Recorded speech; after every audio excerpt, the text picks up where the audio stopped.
Boa tarde a todos. Depois de longo tempo, né? Depois de 1 ano e 3 meses que a gente não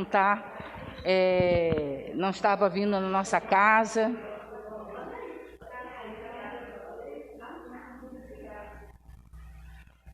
Né, que estávamos apenas nos reunindo virtualmente, né, devido à pandemia, respeitando a ciência como um todo.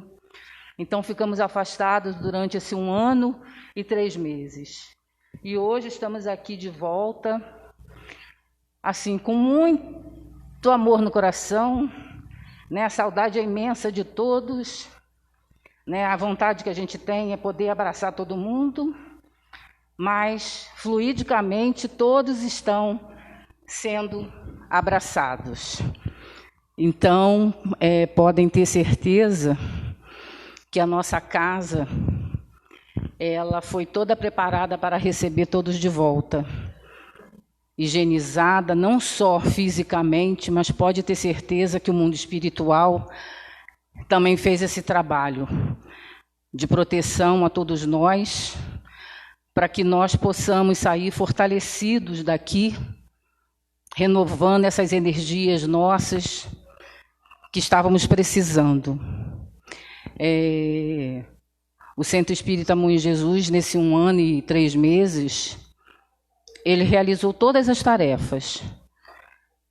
Entrega de cestas básicas, os grupos de estudo, as reuniões doutrinárias aconteceram virtualmente, atendimento fraterno, nós fizemos também via WhatsApp. Então, assim, a gente só não estava fisicamente, mas a gente sabe que o mundo espiritual não precisa de presença, nós os sentimos, assim como a gente sente Deus, né? E não o vemos, então o mundo espiritual também, toda a equipe espiritual da casa abraça todos vocês hoje, pode ter certeza disso. Então, para a gente iniciar, né, hoje a nossa reunião, como é uma reunião de atendimento fraterno, ela é uma reunião mais curtinha, e nós retornamos hoje justamente por causa disso, que é uma reunião mais íntima, né? Nossa casa, pela lei, né, só pode ter 25 lugares.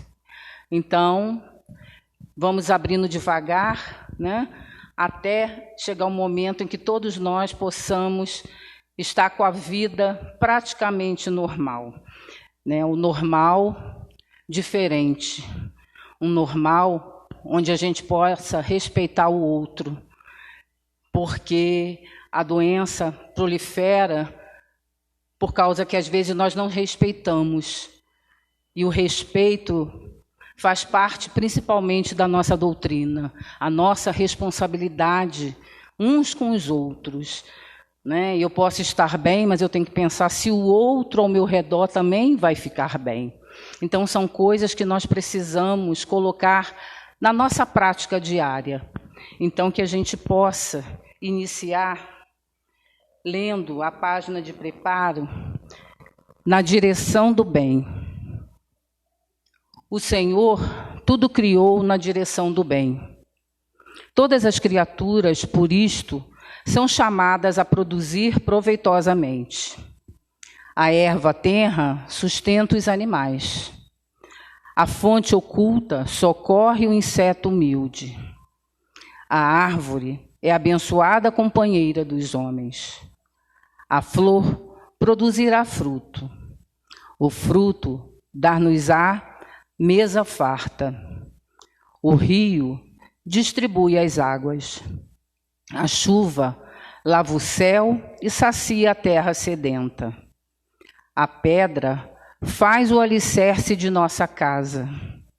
A boa palavra revela o bom caminho. Como desconhecer os santos propósitos da vida, se a natureza que a sustenta reflete os sábios desígnios da providência? Grande escola para o nosso espírito. A terra é um livro gigantesco em que podemos ler a mensagem de amor universal que o Pai Celeste nos envia. Desde a gota de orvalho que alimenta o cacto espinhoso, à luz do sol que brilha no alto para todos os seres, podemos sentir o apelo da infinita sabedoria ao serviço de cooperação na felicidade, na paz e na alegria dos semelhantes. Todo homem e toda mulher nasce no mundo para tarefas santificantes segundo a divina lei. Com alegria, o bom administrador governa os interesses do povo. Com alegria, o bom lavrador ara o solo e protege a sementeira. O homem que semeia no chão, garantindo a subsistência das criaturas, é irmão daquele que dirige o pensamento das nações para o conhecimento divino. A mulher que recebe homenagem pelas suas virtudes públicas é irmã daquela que na intimidade do lar se sacrifica pela criancinha doente. Deus conhece as pessoas pelo que produzem, assim como nós conhecemos as árvores pelos frutos que nos estendem. Em razão disto, os homens bons são amados e respeitados. A presença deles atrai o caminho e a veneração dos semelhantes. Os maus, todavia, são portadores de ações e palavras indesejáveis, e toda a gente lhes evita o convívio, tanto quanto nos afastamos das plantas espinhosas e ingratas.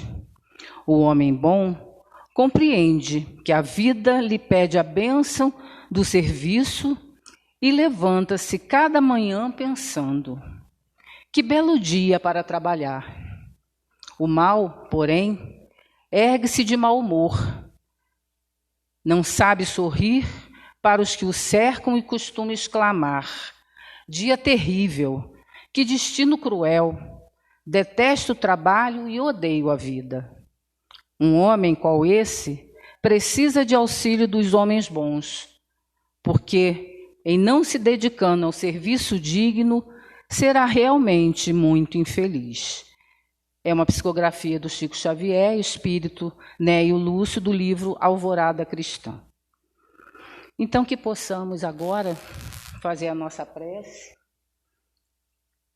organizando nossos pensamentos com um único objetivo, de calma, de tranquilidade, e rogando ao Pai e aos mentores amigos de nossa casa, para que seja derramado sobre todos nós muita luz, muita paz, saúde e sabedoria. Que todos os amigos que se encontram em aflição, nos hospitais, em seus lares, em todo o planeta, sejam nesse momento visitados por esses espíritos de luz.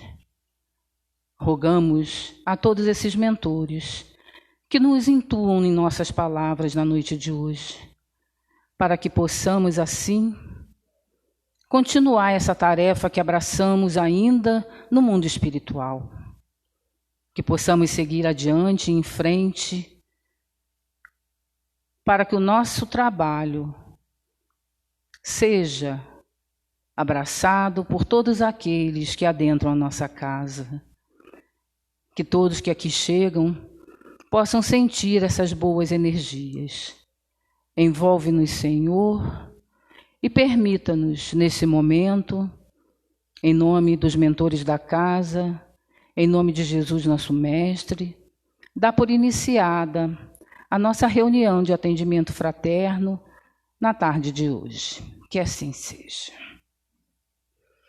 Bom, gente, então, iniciando aqui a nossa... Vocês vão estranhar, porque agora só tem um aqui, Antes a gente tinha 2 pessoas aqui, um dirigindo a reunião, a outra fazia palestra. Então, seguindo, esses protocolos, então, como a gente estava fazendo gravada as palestras terças-feiras, e a gente mesmo dirigia, a gente fazia tudo, então optamos em manter isso, em apenas uma aqui na frente. Então, toda terça-feira vai ter um dirigente e uma pessoa a que dirigir vai fazer também o estudo da tarde. Então, hoje, né, dando sequência ao Evangelho, que nós continuamos seguindo, né, a sequência, continuamos, né, durante esse 1 ano e 3 meses, nós não paramos. Então, nós chegamos no capítulo 17. E hoje vai ser o item 3, o homem de bem. E o título desse capítulo é Sede Perfeitos.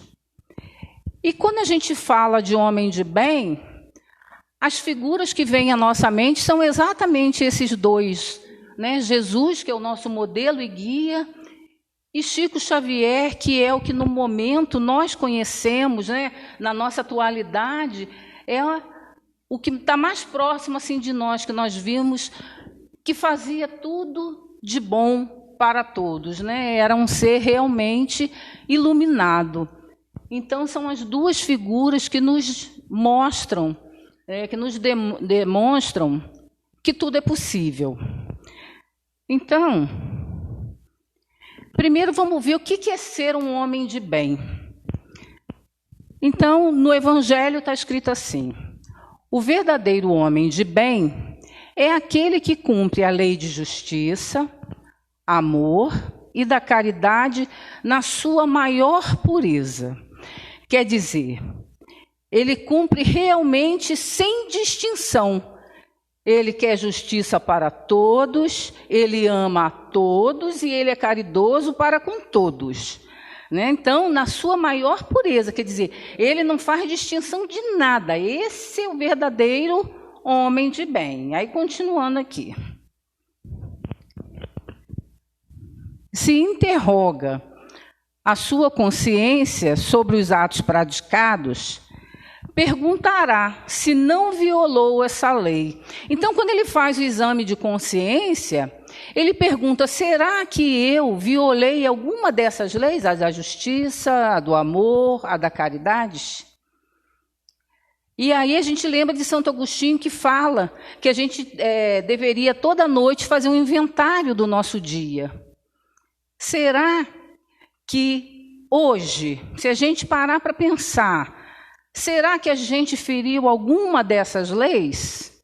Então ele fala, né? Se interroga a sua consciência sobre os atos praticados, perguntará se não violou essa lei, se não cometeu nenhum mal, se fez todo o bem que podia, porque às vezes não comete o mal, mas também não fez todo o bem que poderia. De repente apareceu uma oportunidade dele praticar o bem e ele não praticou. Até de ajudar uma criança, ou um animal, ou um idoso a atravessar uma rua, não é? Então, quer dizer, de repente foi colocada aquela oportunidade dele fazer o bem e ele, de repente, colocou à frente o que é a pressa, né? Qualquer outra coisa à frente. Então, não fez o mal, mas, de repente, não aproveitou a sua oportunidade de ter feito o bem. Porque o bem, gente, não são coisas mirabolantes, são as mínimas coisas. Porque às vezes a gente pensa que fazer o bem é aquele que gasta muito dinheiro, que faz muita coisa. Não! Às vezes é o simples, né? Aquela história do com menos é mais. Então, no bem, o menos é sempre mais. Se a gente ajudar o outro, a gente dá o braço a uma pessoa que está com dificuldade para andar. A gente vai no mercado, chega alguém às vezes e pede para você ajudar. Porque às vezes a pessoa fala, mas aí eu dou o dinheiro, ele vai e usa para outra coisa. Aí o problema é dele. Não é seu.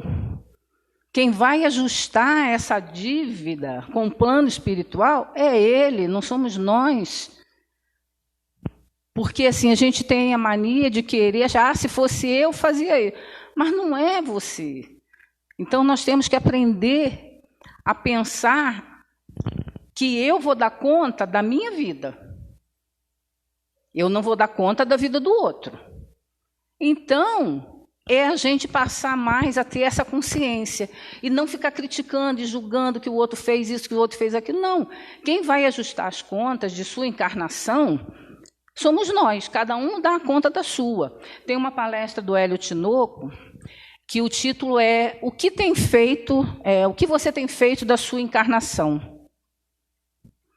Então, quer dizer, nós vamos dar conta da nossa, não vou dar conta do outro. Pode ser seu filho, mas não é você que vai dar conta. Você vai dar conta de como você o educou. Mas o que ele faz com a educação que você deu, aí, se ele aceitou ou não, aí já não é problema seu. Você fez a sua parte como mãe ou como pai. E aí, continuando. Se ninguém teve queixas dele, queixas reais, né, gente? Porque queixas da gente sempre tem alguém para fazer, né? Queixas reais, realmente, se você não deu motivos para que a pessoa fizesse queixas de você. Enfim, se fez para os outros tudo o que gostaria que os outros lhe fizessem. Então, Jesus vivia falando isso, né, gente? Porque a gente quer tudo de bom para nós, mas nem sempre nós queremos para o outro. Ou não fazemos para o outro, queremos só para nós. E é uma coisa que a gente precisa observar. Bom, aí depois dessa introdução aí,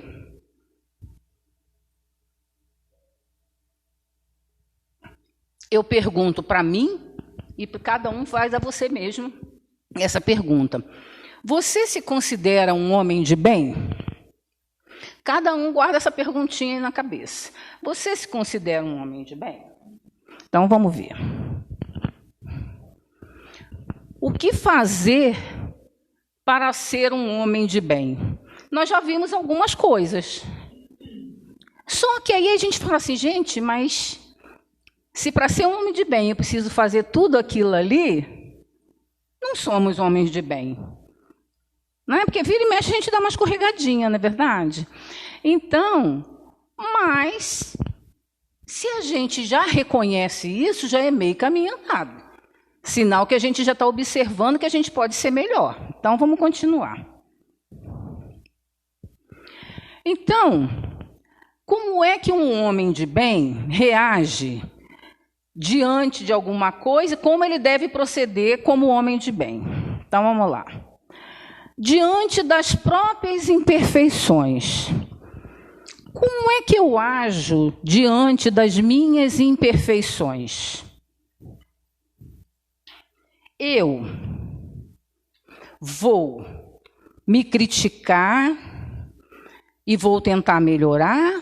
Ou eu sou daquelas que falam assim, nasci assim? É a tal da síndrome da Gabriela, né? Nasci assim, vou morrer assim. Ou o pau que nasce torto, morre torto. Como é que eu reajo diante das minhas próprias imperfeições? Porque tem gente que não tenta nem mudar. Nasci assim, deixa para a próxima encarnação. Na próxima encarnação eu melhoro. E com isso, quantas encarnações nós já tivemos falando a mesma coisa, não é verdade? E aí vamos ver como é que assim procede o homem de bem, diante das imperfeições dele. Ele as estuda e combate. Então, ele já consegue enxergar qual é a sua imperfeição e começa a corrigi-la. Então, já estamos nesse caminho. Eu sei quais são as minhas imperfeições e tento estudar, ver o que eu posso fazer, onde eu posso melhorar. Hoje, de repente, eu consigo agir de uma forma, aí amanhã eu tenho uma recaída, aí volto, aí eu começo de novo, mas eu vou tentando. Então, eu vou tentar combater as minhas imperfeições. Então, né, não é tão difícil.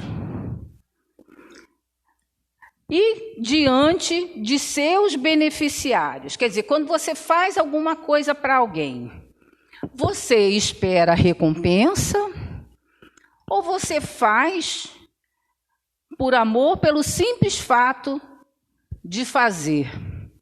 Ou será que nós somos daqueles que depois vamos lá para o Facebook ou Instagram falar, um monte de gente ingrata, a gente faz as coisas e ninguém reconhece, entendeu? Então ele fez esperando recompensa.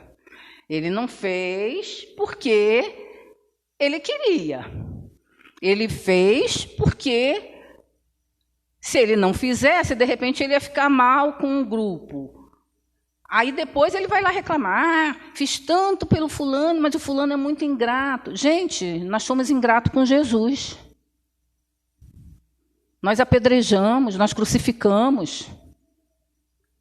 E estamos reclamando de alguém que, porque você ajudou, ele não te disse muito obrigada?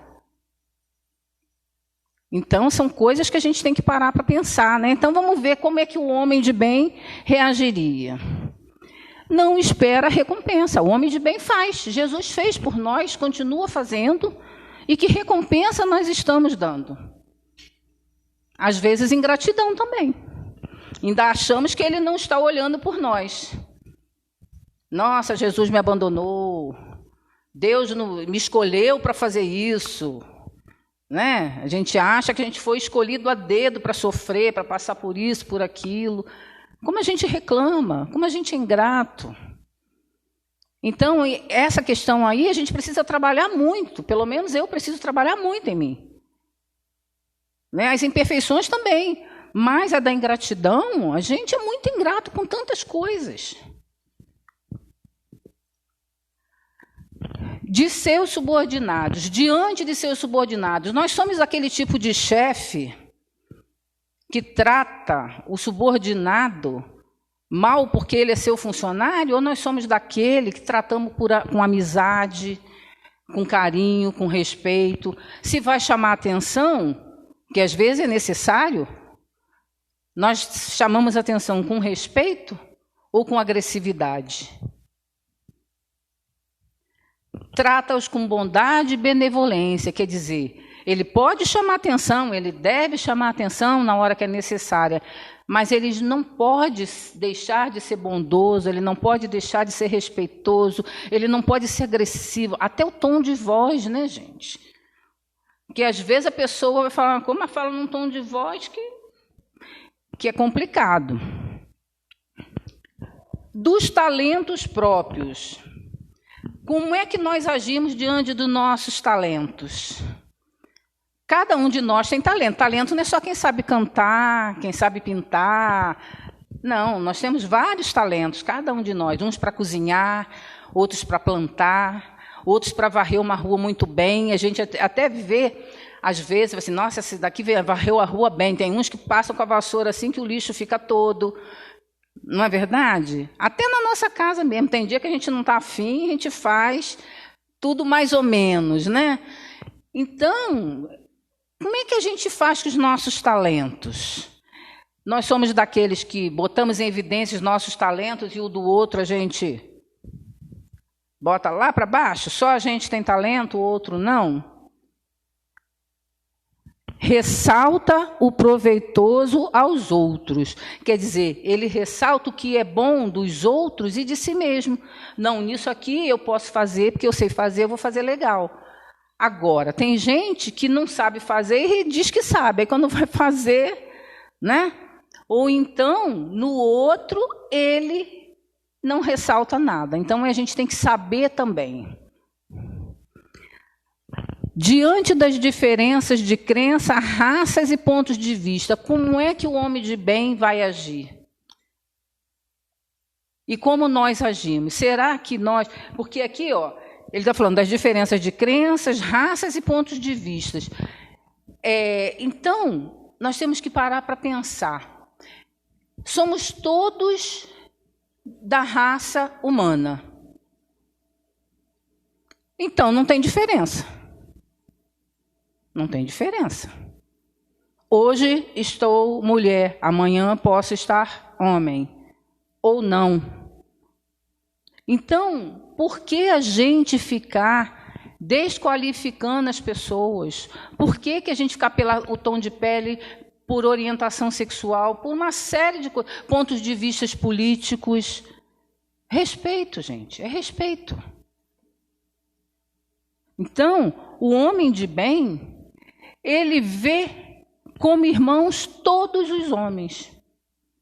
Nada disso tem importância.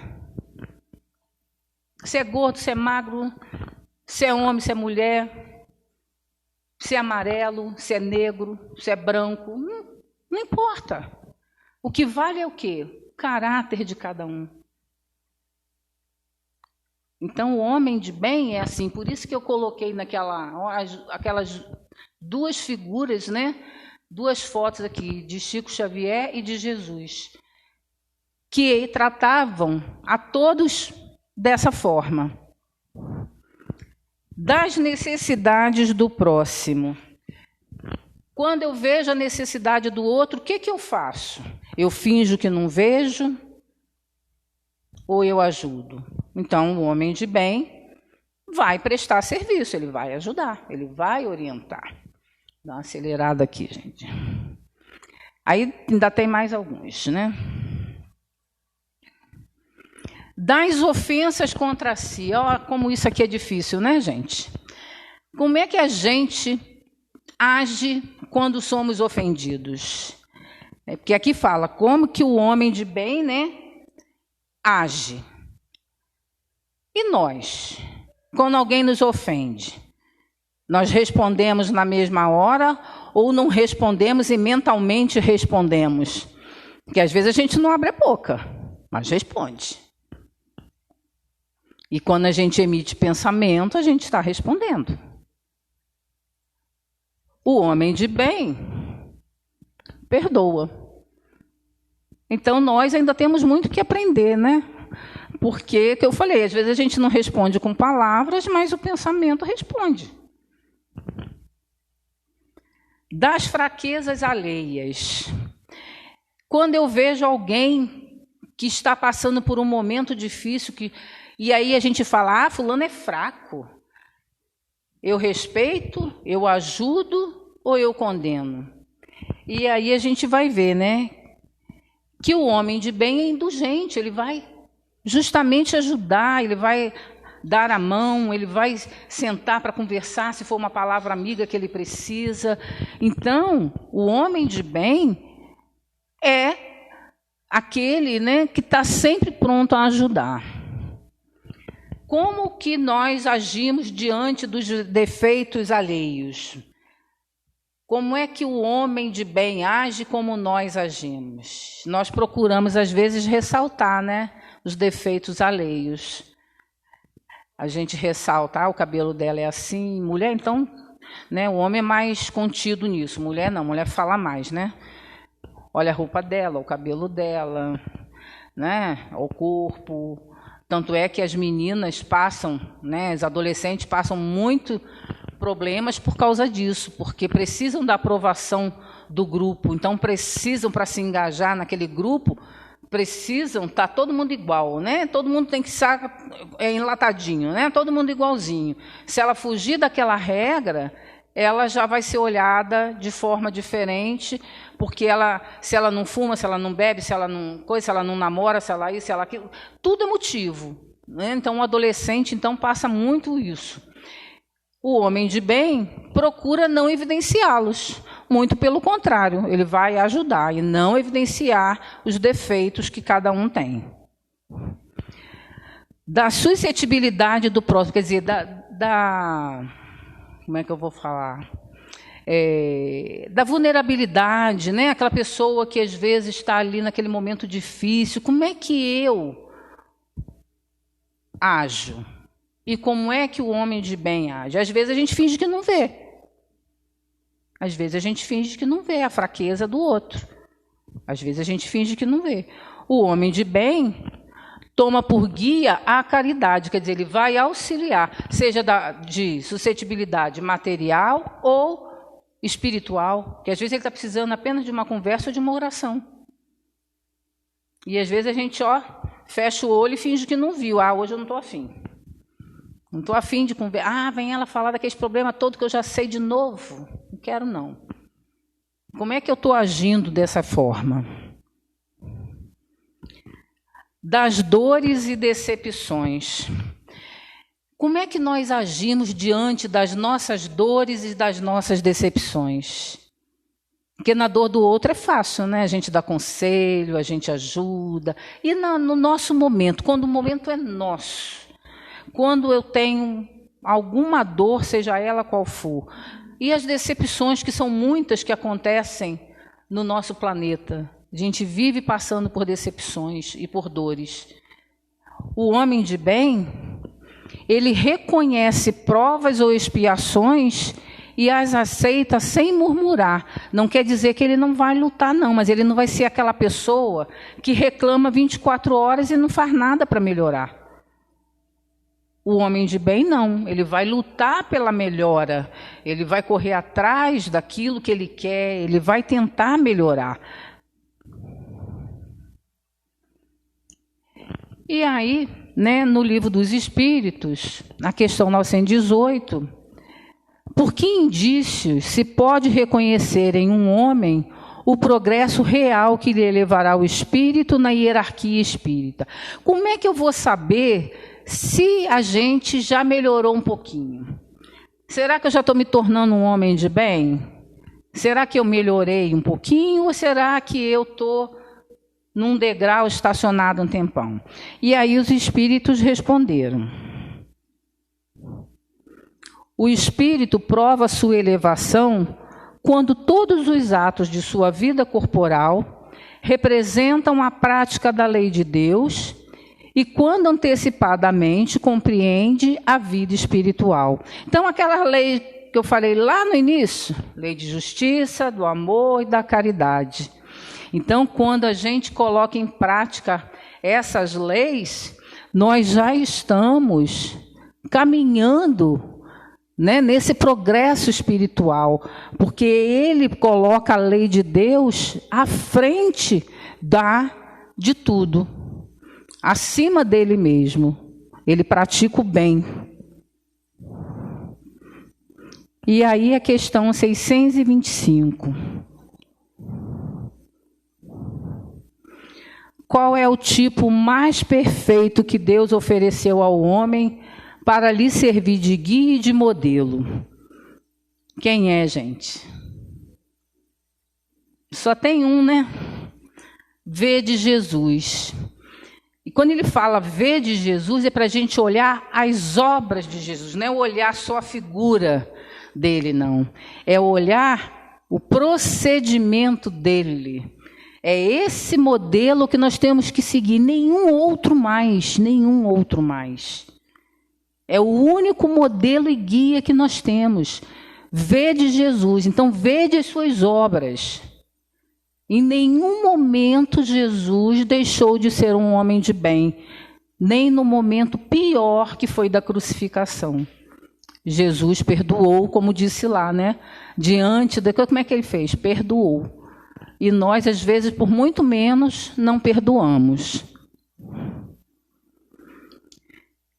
E aí, depois da gente ter visto, essas características todas do homem de bem, você se considera um homem de bem? É uma interrogação que cada um vai fazer a si mesmo. Cada um sabe da sua conduta. Cada um tem a sua resposta. Porque perfeito nós ainda não somos, mas podemos ser homens de bem. Porque podemos ajudar, podemos consolar, podemos fazer tantas coisas. E a gente encerra com duas frases aqui.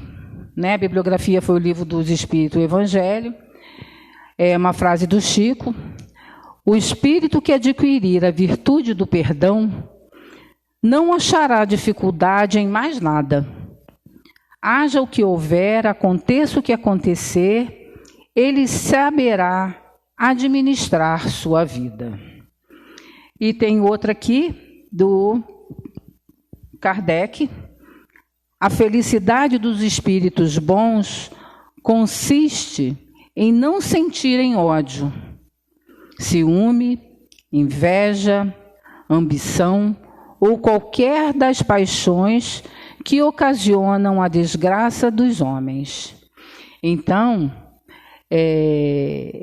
para nós nos tornarmos os verdadeiros homens de bem, com todos esses atributos que nós vimos, essas duas frases aí resumem tudo isso. A hora que a gente conseguir perdoar, não odiar, não ter ciúme, não ter inveja, nós vamos nos tornar esse homem de bem. Então, gente, era isso que eu tinha para falar com relação ao homem de bem. E aí, como a gente está encerrando aqui, a nossa reunião de hoje, como ela é uma reunião de atendimento fraterno, a gente continua fazendo um atendimento, tá? Se alguém quiser atendimento, é só falar com a Aninha ali, que após o encerramento tem 2 pessoas encarregadas para fazer esse atendimento. E outra coisa, o passe, ele não vai ser individual, vai ser um passe aqui no salão, um passe coletivo, porque, como vocês sabem, quem já frequentou aqui a nossa casa, sabe que a nossa sala é pequena, é fechada, ela não tem uma janela, ela não tem ventilação. Então, nós vamos fazer o passe coletivo, lembrando que o passe é uma transfusão de energia dos médiuns para aqueles que estão recebendo. Para a gente receber, a gente precisa estar também o quê? Com o pensamento em oração, levando esse pensamento de oração a todos aqueles irmãos que nós achamos que estão precisando nesse momento. Nós temos tantos entes queridos que partiram nesse 1 ano e 3 meses. Tenho parentes, tenho amigos, cada um aqui vai ter uma história para contar de amigos, de parentes, que estão ainda passando por momentos difíceis. Eu, em particular, tenho 2 pessoas que estão na UTI. E vamos vibrar por todos esses irmãos, os que estão sendo tratados materialmente, aqueles que passaram para o mundo espiritual, que desencarnaram, que cada um, nesse momento, possa receber essas vibrações nossas de amor. Que os mentores amigos, que os fluidos recolhidos aqui da nossa reunião, possa ser levado a todos os hospitais do planeta. E que cada um de vocês aqui presente, durante a prece, possa conduzir também seu pensamento a todos esses irmãos que estão em sofrimento, encarnados, desencarnados, aos familiares enlutados, os familiares que estão em aflição porque seu ente querido está no hospital. Que possamos ter esse respeito de levar o nosso amor a todos esses irmãos. Então, eu gostaria de pedir aos médiuns presentes que pudessem se posicionar, um lá atrás, outro ali, outro aqui, para que a gente possa fazer essa distribuição de energia para os nossos irmãos. E nesse momento de oração, que todos se unam com um único objetivo.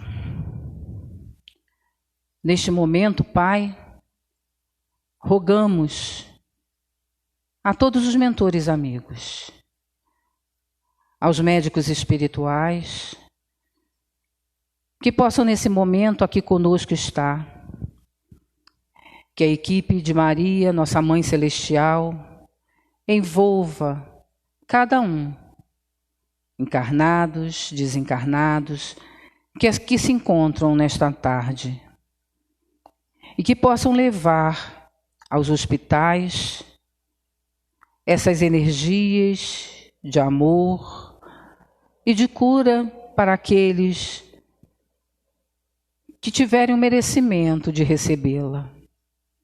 Envolve, Senhor, todos os lares do planeta.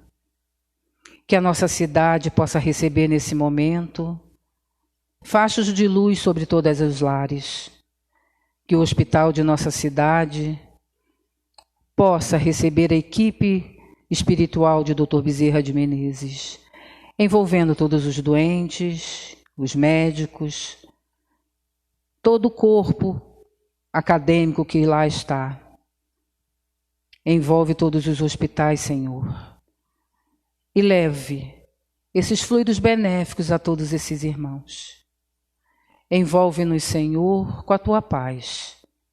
E te pedimos, Senhor, a magnetização de todas as águas, de todos os lares e do planeta. que todos os dirigentes, todos os políticos desse planeta, Senhor, possam ser envolvidos e sejam tocados pelo amor do nosso Mestre Jesus. Envolve-nos, Pai, e fortalece-nos no nosso dia a dia, para que possamos retornar aos nossos lares, levando conosco esse amor e essa fraternidade. E assim, com muita gratidão, pedimos a permissão dos mentores amigos de nossa casa, Raimundo Tristão, a equipe espiritual médica de trabalho da nossa casa, Custódio Tristão e toda a equipe, possa envolver-nos e assim terminar a nossa reunião na tua santa paz. Que assim seja, Senhor. Graças a Deus. Bom, gente, uma boa noite a todos. Que todos possam retornar aos seus lares, levando essa harmonia que reina aqui entre nós. Que todos tenham a bênção do Pai, né? E que possamos, terça-feira que vem estar de volta, semana que vem a Neide que vai estar aqui fazendo estudo. O título eu esqueci, Os Bons Espíritas, né? Então, não percam, é imperdível. E nós estamos assim caminhando, tentando fazer a coisa o melhor possível para receber vocês. E que cada um possa então retornar ao seu lar em paz e harmonia.